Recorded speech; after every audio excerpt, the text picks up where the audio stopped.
Welcome to our video on astrological gardening, full moon in Scorpio, horoscope with astrology, planetary archangels, and zodiac angels to magically help your urban or suburban garden and or agricultural project accomplish success so you can feed your family while creating a healthy community environment. As we continue to enter into the grand solar minimum, it becomes more and more important to be able to harvest our food from God's own plentiful earth. Using astrology to increase yield from crops is essential during this time. First, our disclaimer. Watching this video or reading this document is an act of spiritual willpower, and any such action is considered magic. High magic should be used with all mindfulness since powerful forces of manifestation are unleashed. This is intended exclusively for entertainment purposes. I'm Pastor Rosemary, the Astrology Angel. I'm a Rosicrucian seer, biblical astrologer, Christian psychic, and Gnostic mystic. And this is a Readings by Rosemary angelic transmission.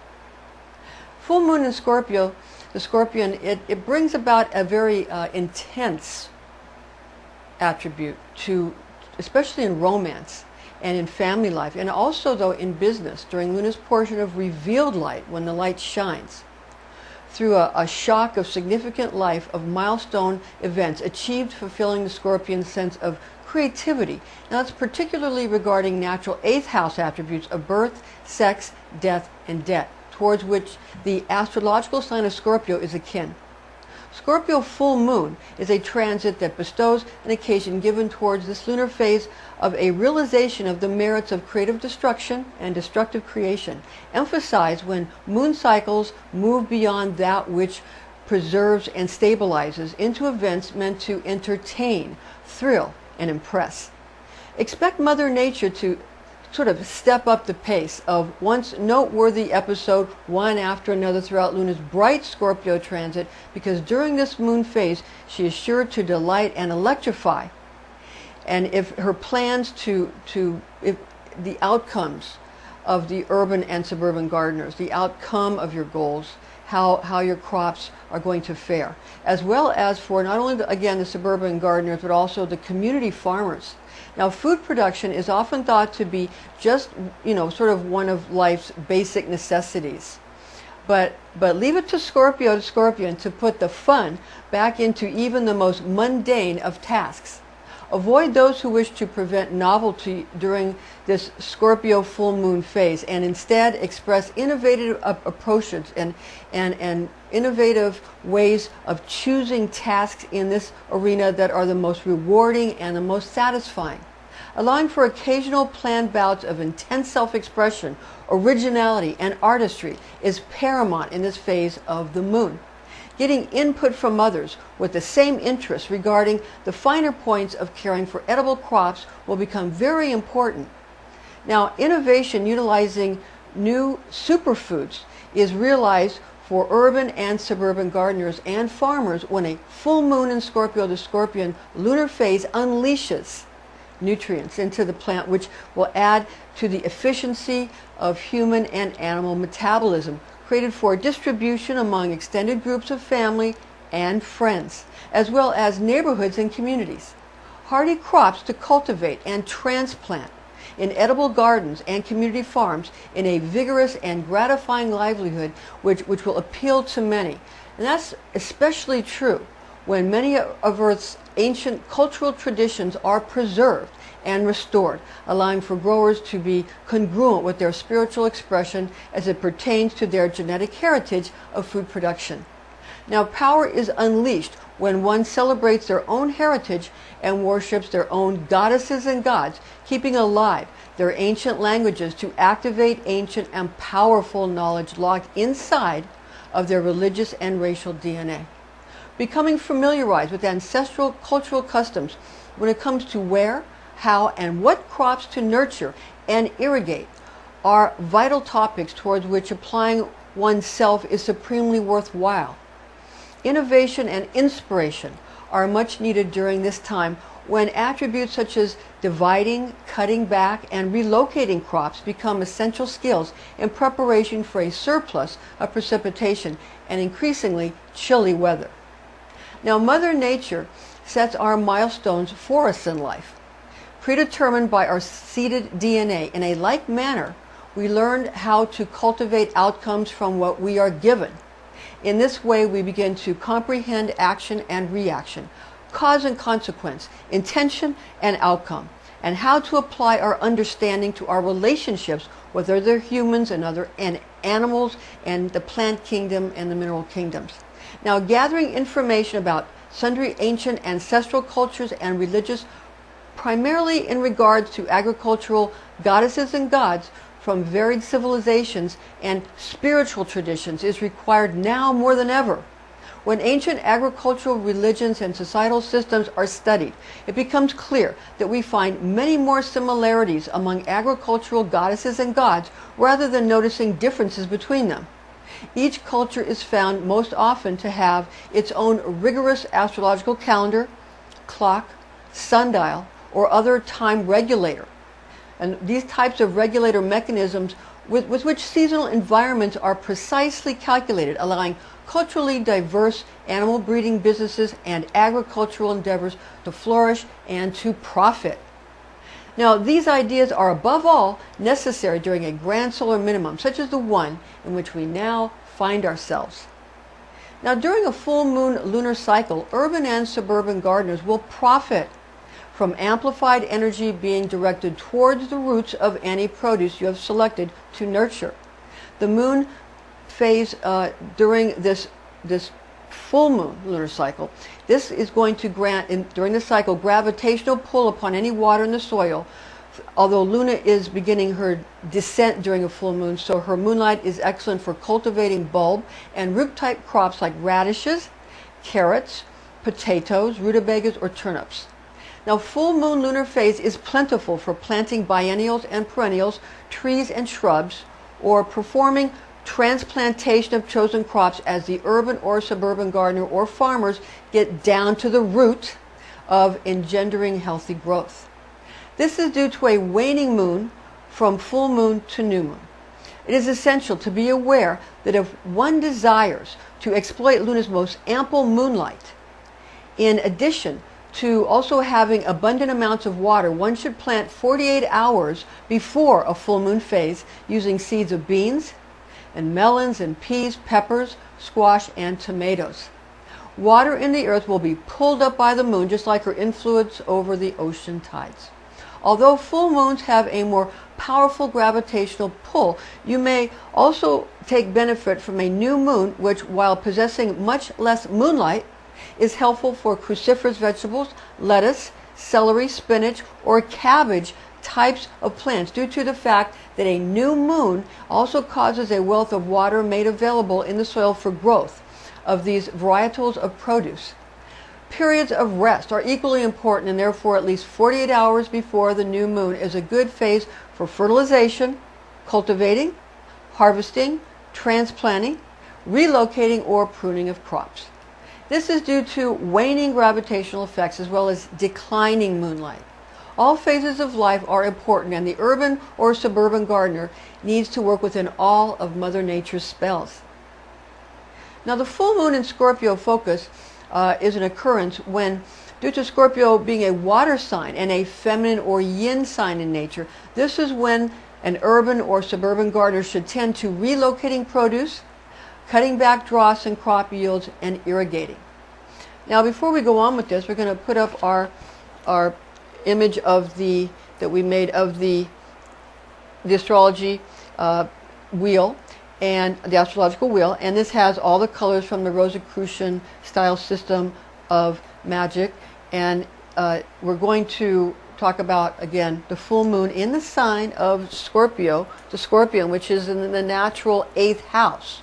Natural 8th house, 1, 2, 3, 4, 5, 6, 7, 8, starting with Aries, which is the 8th house, okay, in a natural chart, okay. So remember, that has attributes of birth, sex, death, and death. So they're very visceral things that this time has to deal with, okay, especially in a full moon. So you want to be aware of what the moon is doing. Now, it's also an excellent astrological cycle. Besides just, we talked about the cutting back, the dross on crop yields, and the irrigation also. And it's a great astrological cycle in which to vegetatively attach specific parts of one plant to another for the purpose of creating a hybrid that has the best characteristic of both plants. Also, ripening fruits or vegetables may be eaten while newly plucked during this lunar phase of a bright moon in the sign of the Scorpion, being wet in nature, productive, and feminine. Scorpio is a very fruitful sign, being especially valuable for the helping, for sort of assisting plants structures such as the roots to be sturdy and very well formed.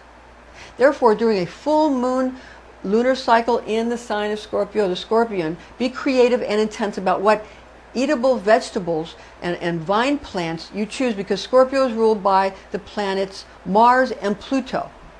Mars is god of war in ancient Rome, who was associated with Aries in ancient Greek legend. Pluto is god of the dark underworld regions and the treasures of minerals and metals found therein, known as Hades in Greek stories. Wait for a waning moon in Scorpio to reap and prepare root vegetable crops for subsequent desiccation and storing. This is also an excellent occasion for tending to landscaping, fruit-bearing trees or bushes during a waning moon phase in this sign of the Scorpion's lunar cycle. Urban and suburban gardeners must wait until a new moon in Scorpio lunar phase to plant grasses like alfalfa, clover, or corn crops used for feeding cattle, horses, or sheep. This is also an excellent lunar phase in which to obtain sprigs for planting. Now, waxing moon in the sign of Scorpio is superb for planting eggplant, tomatoes, bell peppers, and potato yields. Also, this is a wonderful time to relocate these same crops during a waxing moon in the sign of the Scorpion. Scorpio, the Scorpion, is yin in nature, making it a phase of watery, moist, vigorous, and feminine energy, being a fixed water sign, generating frequencies of air, of water, regarding elemental associations. That would be, air of water would be the prince or the knight. If there's a king, it'd be a prince, and if it's a knight, if the knight is first, then it'd be a prince. So it's the knight, it's air of water, the prince of water. Okay. Now, corresponding Kabbalistic associations for Mars are found in the Sefer of Gebura and the Kabbalistic tree, in which we find herbs such as cayenne, garlic, basil, and mustard. Pluto associations include yohimbe and mushrooms, saw pimento, rye, and damiana.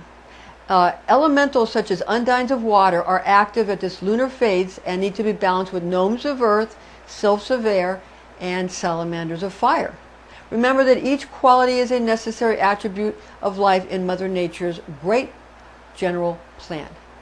Now, the planetary archangel Gabriel rules over Luna, although on a full moon, expressing projection and a great expansion of lunar energy and the expansion of light. It's the revelation of the light, and some say it is the Moshiach, or the Messiah, of lunar energy frequencies, which can be used for healing. So again, sometimes they used to call it probably Shabbat. In Isaiah 66:23, it talks about from new moon to new moon, and from Shabbat to Shabbat, giving one the idea that it's from one new moon in 1 month to the next new moon, Rosh Chodesh, and then Shabbat, the Sabbath, from Shabbat, from full moon to full moon. In ancient times, of course, that's not what it means now, but in ancient times, many of my friends told me that many rabbis feel that's the case.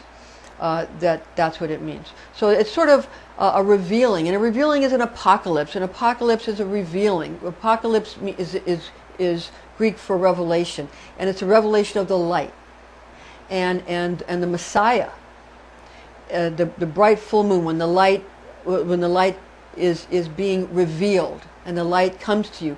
That's the coming of the Messiah, the Mashiach.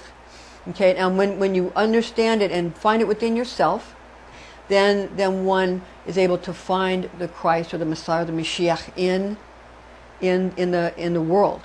Okay. Now, so again, it can be used for healing, the full moon.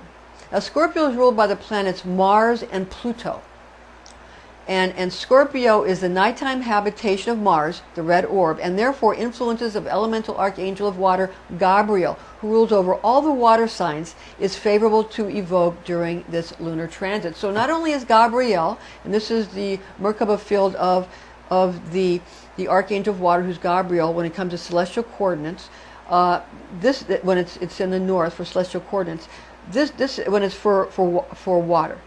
So it's also Gabriel is also planetary angel of the moon, archangel of the moon. So this is a Merkaba field, meaning representation, meaning Mer meaning rotating fields of light, Ka meaning spirit, and Ba meaning soul. And this is a wonderful. These are tetrahedrons placed together to make a hexagon, and some it's a hexagram because they intersect in many of them, and that is for, again, celestial coordinates. And my friend David, who's a psychic who I used to work with at psychic fairs, made these for me, one for each of the fire, water, air, and earth. Okay, so that is the Merkaba field for the archangel Gabriel, who resides over all of the water signs. Okay, now moving right along and continuing, again, the planetary archangel of Mars. Okay, so it's for Gabriel, for the moon, and then for Scorpio, because it's a water sign. It's Gabriel, okay, the archangel Gabriel. But for Mars, the planet Mars, which is the first ruler of Scorpio, planetary archangel of Mars is the seraphim Samael. And so this is the archangel is also advantageous to evoke, affording the sorceress or sorcerer immense power during a full moon in Scorpio. Now Scorpio's second ruler is Pluto, and therefore influences of the planetary archangel of this planet is Azrael. So this archangel is also beneficial to evoke during this lunar phase. To evoke is to call upon, to invoke is to invoke into oneself, like calling on a god form, or like actresses and actors do, or musicians when they take on a god form, or also to invoke into your sacred space or sacred circle, your magical circle, or to evoke is to call upon. Okay. Now, since Mars rules over Scorpio, it's important for planting magic to evoke, invoker, or invoke a martial zodiac facet known as the attribute of God the warrior, found in Exodus 15:3 in the Dewey Rames Bible. The Lord is a man of war, almighty is his name. Now, since Scorpio's second ruler is Pluto, one may evoke the attribute of God the rich Father, found in Luke 12:24 in the Dewey Rames Bible. Consider the ravens, for they sow not, neither do they reap, neither have they storehouse nor barn, and God feedeth them. How much are you more valuable than they? Okay, the zodiac angel Barchiel rules over Scorpio, the Scorpion astrology sign. So the zodiac angel for Scorpio is Barchiel, the zodiac angel Barchiel. Now, speaking of the full moon, we turn to John. That's chapter 14, verses 2 to 3 in the Webster Bible translation. In my Father's house are many mansions. If it were not so, I would have told you. I go to prepare a place for you. And if I go and prepare a place for you, I will come again and receive you to myself, that where I am, there ye may be also. Now this brings us to the mansions of the moon. The mansions of the moon are a very important part of astrology. And we are going to make videos in the future about the lunar mansions. And at this time, if you want to get a lunar mansion report free, I make a recording that you can call each day and get a quick lunar mansion report, so you know what lunar mansion is coming up next, because the lunar mansions are extremely important, and that the talismans that go with it are all extremely important. Okay? All right. Now, the information found in this document is based on the oral tradition known as Kabbalah, taught to me by Rosicrucian clergy when I was but a young girl, the facts of which I have committed to memory. Thank you for joining us, and please join us again.